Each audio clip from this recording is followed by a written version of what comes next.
Okay, hello YouTube. This is Bob here, and I wanted to make a quick video of something, a project that I recently completed. I have a 2011 Kia Soul Exclaim. Basically what happened was my son had blown out the subwoofer. Go figure with that, right? But anyway, no big deal. What I wanted to do was I wanted to just put something in there in the place of what was there. I didn't want to go crazy and at first I honestly I really never really much noticed the subwoofer, but when it was blown I definitely could notice it, just even with dialogue, not even music. I went online. Apparently the proper way to do this is to take out this whole piece here. This all you gotta unbolt the seat. Okay, I just didn't even want to do that. I just wanted to put.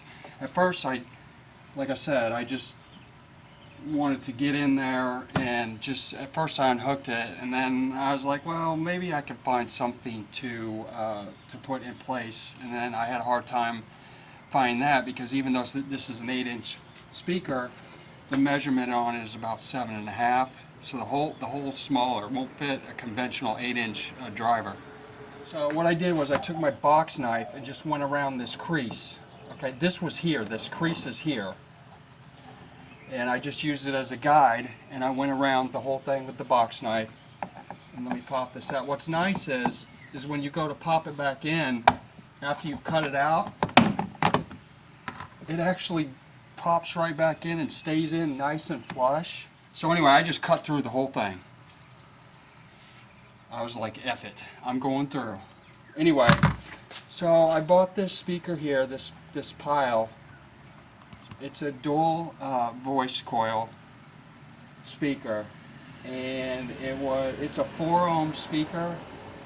Now the one that was in there, it said 2 ohm, and I did measure it, and it was 2 ohm per coil.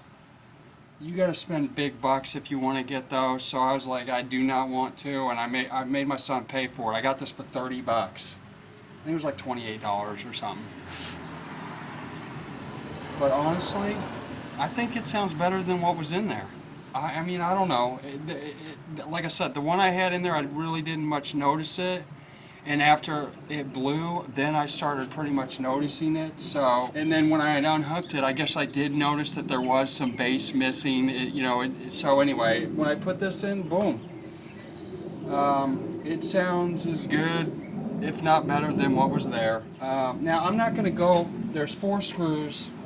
It follows the same hole pattern as the one that you had in there.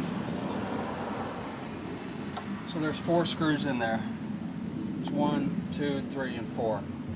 I was going to take it out and show you what I did to accommodate the larger size of this, but I don't think there's a need to.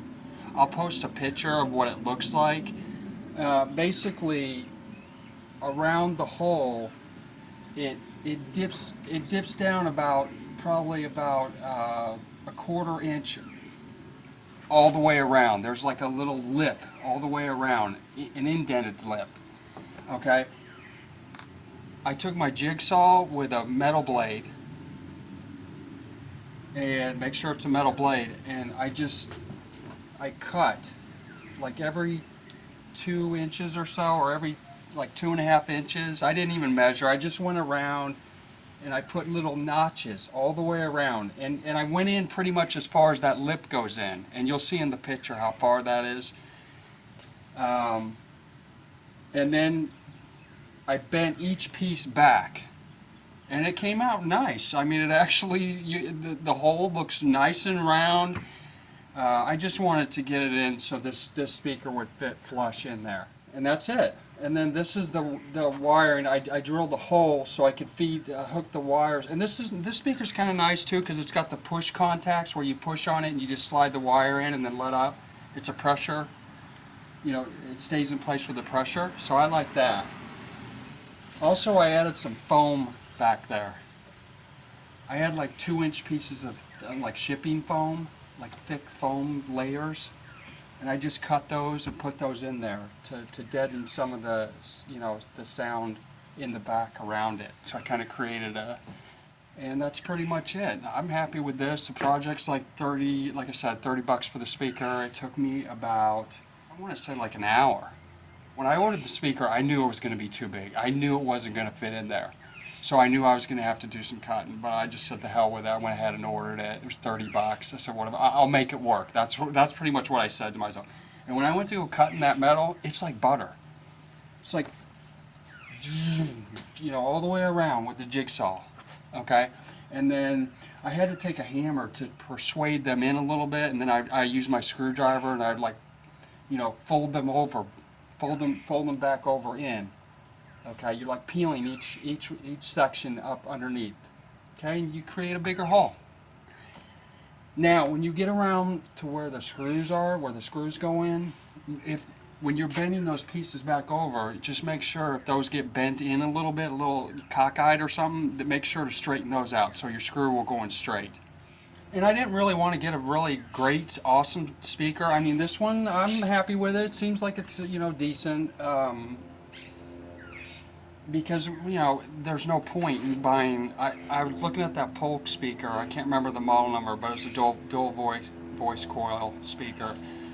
I think it was like, the lowest I saw was like maybe 45 bucks on Amazon, but and I'm a huge Polk fan, but I didn't want to get that because then I felt like if I get something better, then I need to upgrade the amp, and I didn't want to do anything like that. I just wanted to get this installed, have the sound back, and honestly, like I said, I think even though the ohm, the rating is higher, I think it sounds better.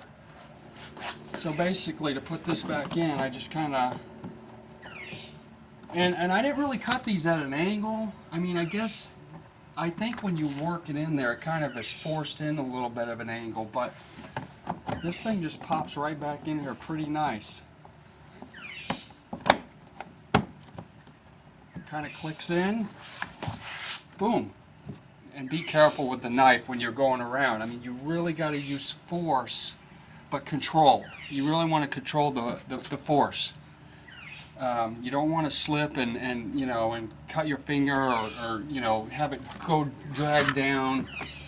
So anyway, this is what worked for me, and I hope you know, this video helps somebody that's wanting to just simply replace a blown stock subwoofer and be done with it. All right? Thanks for watching.